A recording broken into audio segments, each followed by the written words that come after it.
I mean, the idea that the membership of the European Union was irrelevant, which has been put about, is nonsensical. Absolutely. The fact that we were in the same club and were able to meet as ministers all the time, not just in formal meetings about Northern Ireland, but in anything. Perhaps once, twice, 3 times a day, ministers and officials would meet in Brussels and elsewhere.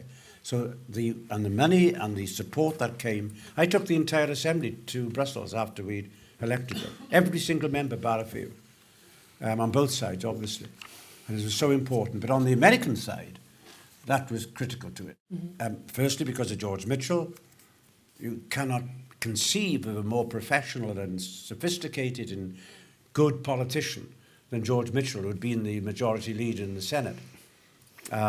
He foxed Paisley and his companions, who thought that he might be a typical sort of survivor of Ireland like me, because of his name and because he was a Catholic, but he was a Lebanese Catholic. And Paisley couldn't quite work out what a Maronite was. And that was different from normal. But he succeeded in wooing both sides in a way that I've never seen before, to be perfectly honest. He was absolutely brilliant. He came to Northern Ireland last year to celebrate the 20 years anniversary of the Good Friday Agreement. And even in his mid-80s, there is something about him which is unique. And so they gave us George Mitchell. Also, of course, the President Clinton and Hillary Clinton, and then later George Bush as well, to be fair to him. They all were committed to the Northern Ireland peace process. And above all, of course, Irish America was actually changed in this period.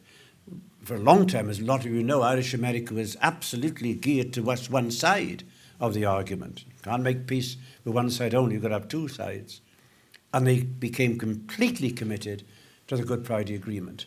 And John and I and Angela would have gone many, many times, as we did, to the United States, to talk to people on the Hill, but also to talk to influential people in Irish America. 40 million people in the United States claim Irish heritage. And it's so very important to have had that support on our side. Without it, it's truism to say, no Good Friday Agreement.